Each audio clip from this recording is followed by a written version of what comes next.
Melakarur sir பதிவாளர் அவர் வந்து கரூர் நகர காவல் நிலையத்தில் ஒரு புகார் கொடுக்குறார்.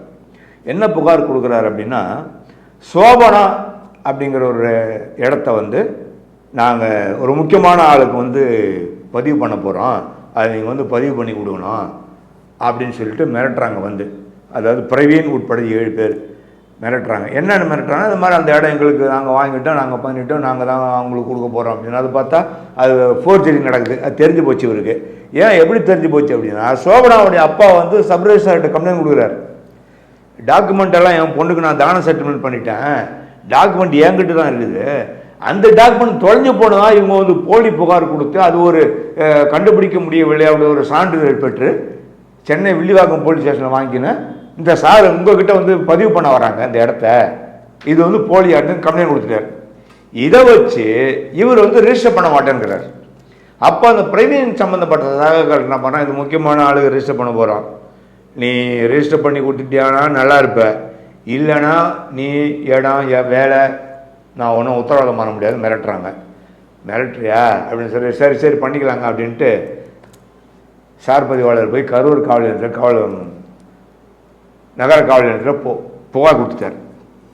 இந்த புகாரின் அடிப்படையில் ஏகப்பட்ட மோசடி, மிரட்டல், உருட்டல் எல்லாம் ஒரு 7 செக்ஷன் போட்டு ரவுண்ட் பண்ணிட்டாங்க போலீஸ். இது வந்து சிபிசிஐடி கிட்ட மாறிடுச்சு இந்த வழக்கு. இதனிடையில் இவர் நம்ம சோபனாவுடைய அப்பா பிரகாஷ் போய் எஸ்பி கிட்ட ஒரு தனியாக கம்ப்ளைண்ட் கொடுக்குறாரு. இந்த மாதிரி மோசடி நடந்து போச்சு, இந்த மாதிரி மிரட்டுறாங்க, இதில் வந்து எம்ஆர் விஜயபாஸ்கர்லாம் போக்குவரத்து துறை அமைச்சர்லாம் முன்னாள் அமைச்சர்லாம் தலையீடு இருக்குது அப்படின்னு அங்கே ஒரு எஃப்ஐஆர் வந்து போச்சு. தலைவனுக்கு ஒன்றும் பண்ண முடியல. அது வரைக்கும் சும்மா இருந்த எம்ஆர் விஜயபாஸ்கர் நேராக போய் முன்ஜாமீன் கேட்குறாரு. அதாவது முதன்மை அமர்வு நீதிமன்றம், அதுவும் டிஸ்ட்ரிக்ட் கோர்ட்டு தான், போய் முன்ஜாமீன் கேட்குறாரு, தள்ளுபடி. மறுபடியும் முன்ஜாமீன் கேட்குறாரு, தள்ளுபடி. ஆனால் எப்போவுமே ஒரு குற்றம் சுமத்தப்பட்டவர் ஒரு முன்ஜாமீன் கேட்குறாரு, ஆன்டிசிபேட்டரி பெயில் கேட்குறாரு அப்படின்ன உடனே போலீஸ் என்ன பண்ணணும், அந்த குற்றம் சுமத்தப்பட்டவரை உடனடியாக தேடி பிடிக்கணும். தேடி பிடிச்சி அரெஸ்ட் பண்ணணும். அவரை பிடிக்க முடியல. என்ன கதை, அவருக்கு உங்களுக்கு என்ன பாண்டிங் சொல்லுங்கள். அவரை பிடிக்கவே முடியல. இது வரைக்கும் அவருடைய பெயில் வந்து டிஸ்மிஸ் ஆகின்னு தான் இருக்குது. இதுக்கிடையில் இவங்க என்ன பண்ணுறாங்க, எம்ஆர் விஜயபாஸ்கர் தலைமறைவுன்னு செய்தி வருது. இப்போ எப்படி அப்போ தலைமறைவுனா அப்போ லோக்கல் இருந்ததான்னு அர்த்தம், அவர் அங்கே இருந்திருக்கார் இல்லையா? அப்போ அது போலீஸுக்கு தெரியுமா தெரியாதா? ஏன் அந்த நேரத்தில் நீங்கள் பிடிச்சி கைது பண்ணலை? இப்போ உடனே கைது நடவடிக்கை பாயும், ஆஹா ஓஹோ சிபிசிஐடி விரைகிறது. இதெல்லாம் என்ன, இதுனா காது குத்துறதா பூ சுத்துறதா? நாங்கள் எப்படி எடுத்துக்கிறது இதெல்லாம் சொல்லுங்க. கேரளாவில் பதுங்கி இருக்கிறார் எம்ஆர் விஜயபாஸ்கர், எப்படி தெரியும் கேரளாவில் பதுங்கி இருக்கிறார்னு? கேரளாவில் பதுங்கி இருக்கிற எம்ஆர் விஜயபாஸ்கர் தெரியுது, ஆனால் கரூரில் இருக்கும்போது அவர் எங்கே இருக்காரு தெரியலையா உங்களுக்கு? என்ன இது, என்ன கதை இது சொல்லுங்க. இதெல்லாம் வந்து நாங்கள் கேட்டுக்கணும். இப்போ வந்து தேடுறாங்களா?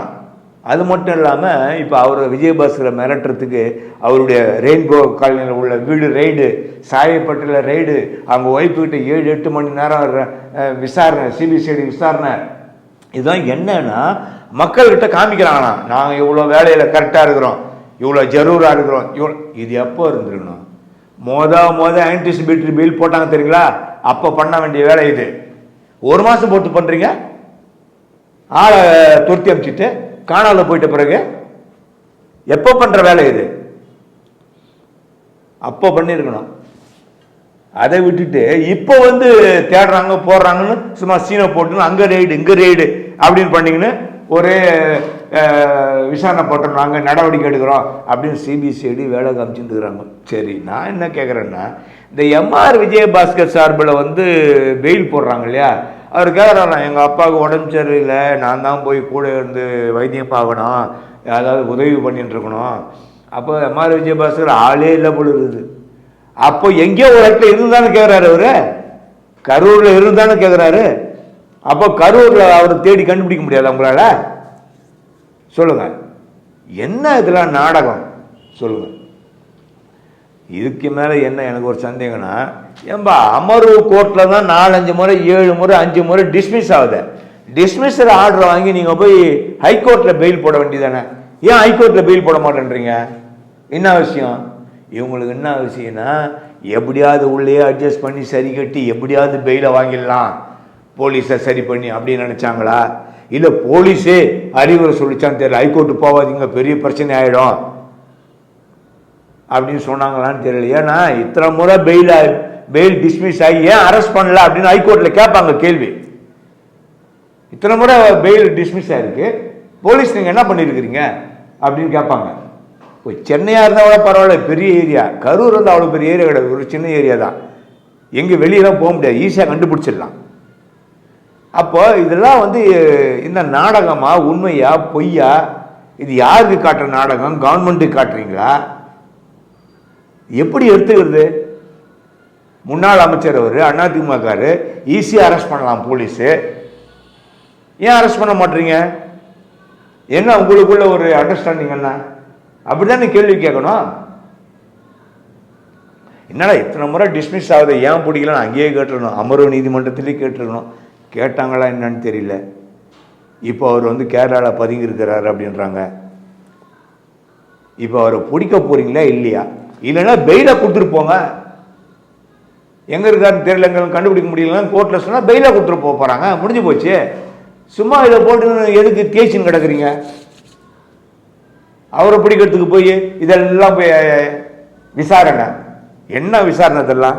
தேவையில்லாத விசாரணை இதெல்லாம். யாரை கண் துடைப்புக்கு இந்த விசாரணை பண்ணுறீங்க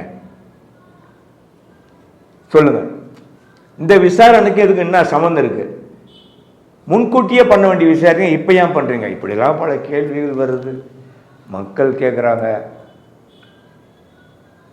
ஆட்சியாளர்கள் வந்து காவல்துறையே கையில் வச்சிருக்கிற ஆட்சியாளர்கள் என்ன பண்ணுறாங்கன்னு தெரியல. முன்னாள் அமைச்சர் இப்படி ஒரு குற்ற செயலில் ஈடுபட்டிருக்காரு, அவரை பிடிக்கிறதுக்கு போலீஸை துரிதப்படுத்தலை. அப்போ என்ன, நீங்கள் 2 பேரும் ஒன்றா இருக்கிறீங்களா? திமுகவும் எப்படி எடுத்துக்கிறது சொல்லுங்க? அப்போ புகார் கொடுத்தவன் எதிரி ஆயிட்டான். இப்போ அப்படி தானே? நேற்று நடந்துச்சுங்க கொலை, இன்னைக்கு பிடிச்சிட்டாங்க சென்னை போலீஸு, சூப்பராக பிடிச்சாங்க, கொலைகாரனே பிடிச்சிட்டாங்க.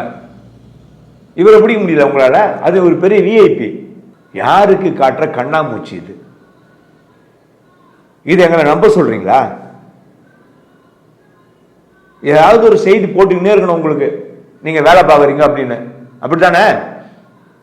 ஆக இதில் ஏதோ வந்து போலீஸுக்கும் விஜயபாஸ்கருக்கும் ஏதோ உள்ள தொடர்பு இருக்கிறதாதான் எங்களுக்கு ஒரு சந்தேகமாக இருக்குது. அதாவது மக்கள் சந்தேகப்படுறாங்க.